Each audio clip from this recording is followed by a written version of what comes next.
Welcome to Rich Scale Modelling. This is part 3 of Bandi Star Wars Han Solo Stormtrooper figure. Scale is 1 to 12. Now you may have noticed I've gone back to the old style of introducing these videos and just having the picture of the box art.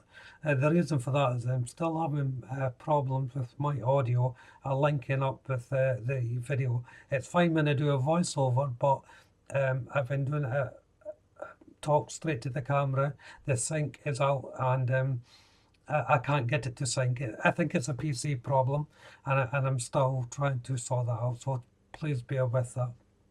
So anyway, onwards and upwards. This in part 3, I'm going to be concentrating on building the torso area of the figure. So I'll be building the inner core, then placing on the armor. Not a lot in build terms, but there's quite a lot to do. So let's jump into this and see how well I get on. To start off with, I'm pre-painting again, and this is the inner parts of the body, just underneath the armor. Now I'm not exactly sure at this point which parts need to be painted, because a lot of it will be covered. But just to be on the safe side, I'm going to paint the whole lot in the Rebel Agricolor 08 matte black. And as I said, this is the black clothing you see underneath the white body armor.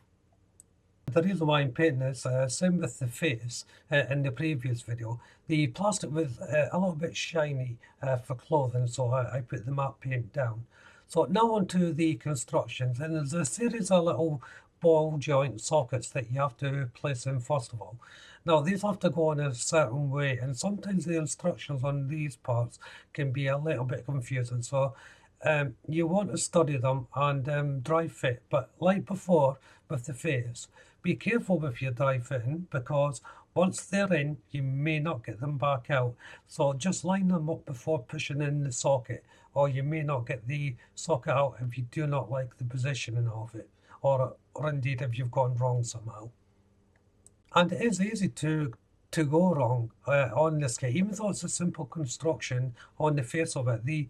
The sockets in that are difficult to line up if you're not sure what you're doing. So you take your time on it, because it will affect the model once it's built. So again, I'm going to be using some cement, not really necessary as a whole, but for me it's just peace of mind and it's force of habit. I should add as well that for this build I'm using Tamiya's extra thin cement here. I don't often show you me using this. I do use it quite often, but the reason why I'm using this is, one is for the brush applicator.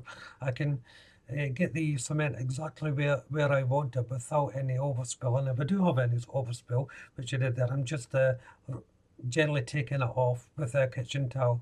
Now, the good thing about the extra thin cement is it will not eat too much in the plastic when you put it on, but it still performs extremely well with a bond.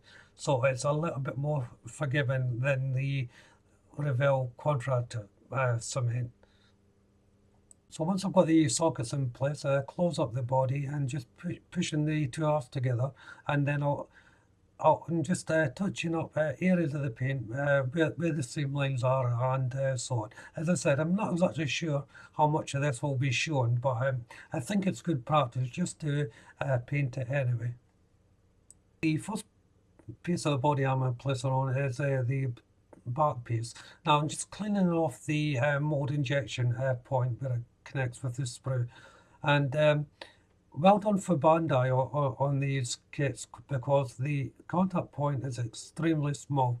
It's hardly any cleaning up needed to be done, which is good because I'm not painting the white plastic. As you can see, the shine from my light overhead light, you can tell it's giving that good sheen for the body armor, so there's no need to paint it in my opinion. Other people may have a different view, of course. So having the very small contact points from the sprue tree onto the part as well, it's essential for that.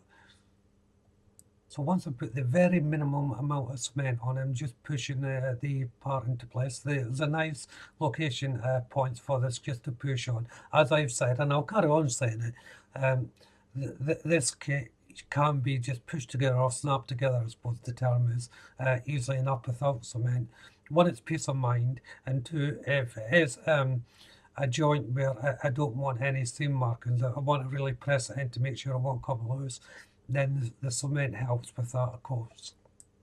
And this is where the Tamiya's brush applicator comes into its own, really. It's a tiny amount of cement on it, as I said, but because I have to be really careful not to put any cement on the gloss finished plastic, the brush will give me that control that I need. So once the back plate's on, it's the turn of the front part of the armour, and it fits really well. Again, you're going to have to push these in quite firmly to get them in position. Next are the straps, and there are tiny little location points that just go inside the top of the armour socket here. Again, if you're using cement, be careful. And I think this part actually does need cement for it to hold it in place. As I say, you can just push it in, but there is a little bit of a lift off the part, and you want it to be locked down onto the armour. So the cement definitely helps with this part. But I only put the cement in the actual socket location itself, not on the armour, just in case I had any overrun, and of course I would spoil the gloss effect if that was the case. Next is the inner core of the waist, and there's a little part here that I'm painting with the Revel Aquacolor 08 matte black. Now there's a little pins, the camera can't really make them out. I'll see if we can zoom in. Yeah, the zoom's not brilliant, but there's 3 little pins that hold up there, and once they're inside the armour piece, they act as just little dots or switches or whatever they are inside the armour. Paint this before it goes in, because it'll be very difficult to paint these beforehand, but you can just see them coming through there. So once that's done, I can then fit the front and back piece to the inner core to form the waist. And again, like the head, the little stem acts as the ball joint that will be fitted into the torso. And then once that's all dry, that just gets pushed into the body quite firmly. Yet again, you really are going to have to use a bit of force when you're putting these together. It is a really tight fit, but it is worth the effort, because the movement on it is really, really nice. Same with the head, you just have to push it in, make sure it clicks into place, then check to make sure you have full movement.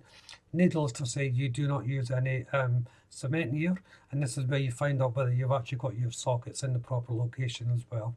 Now for the crotch area, and first of all is the inner core. Like the other one, you're adding the sockets and the movable arms. These are for enabling for the legs to move. These go on a certain way. The instructions are not 100% clear how they go, so you're going to have to interlock these 2 arms before going on to the central pin. They should sit flush. Have a look. It took me a little time just to get my head around how they went. I skipped on the instructions. I skipped ahead, sorry, I should say, on the instruction, just to see how they go, because if you do get them out of alignment, one can be pushed forward and the other one pushed back, and then obviously that would cause the legs to be out of alignment. I will say on the instructions though, they give you little warning exclamation marks when you come to points like this, so, to tell the builder, pay attention to this part because you have to get it right. So if you're not that experienced, don't worry, the instructions will take you through these difficult parts. But as I said, you may have to skip ahead on the instructions just to look how the part's meant to look once it's all in situ. So now the inner core joint sockets are placed in. There's a top socket there that goes in, that sits in its own little housing. Again, you don't actually have to cement this socket. It may be a good practice for the builder not to cement the sockets at all. They will fit in the housing without any problems. And the reason why I'm saying that is because if you get any cement on the ball joint sockets, of course, after a little time these will stiffen up and you won't be able to move them. It depends how you want to display your model, of course. So now that I'm happy, I'm just pushing the two together, and again, this will need a little bit of force just to get everything nice and tight.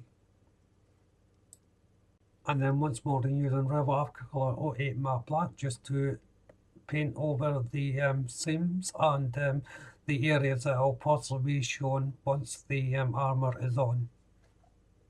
So once the paint's dry, it's time to put on the body armour. Again, I'm using the extra thin cement just in the location points to cement it.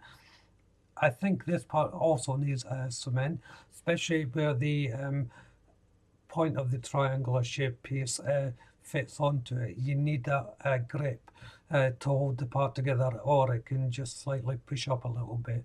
As I say, you can get away with it, but it could end up being a little bit unsightly, and you do want as perfect seam as possible on this. And that's mostly because the body armour is all nice clean lines. Sometimes with armour you can get away with maybe an unsightly seam, or you can get quite right. This one you really have to pay attention because of the sleek lines of the body armour. There's another part of the armour just at the back here. Again, a tiny amount of cement is all that's required to place this in. And be careful when you are putting the cement in. You really do not want any overruns at this stage. It'd be very difficult then to recover from that. You'd have to paint the whole thing. So if you don't know what I'm doing, you really don't want to do it that way. You have these sort of mistakes like you could do with a normal model. So all that's left to do in this part of the video, I know there's not much done, but it was quite a lot to do as such in build ways, is to push the crotch area onto the body. So if you haven't done so already, why don't you check out the channel for my other videos? And while you're there, subscribe to the channel. And if you do, hit the notification bell. That way you'll be kept up to date not only with this build and all my other builds as well, of course. Hit the like button, don't be afraid to leave a comment, and of course you can share the video. But for now, thank you all very much for watching. Bye bye.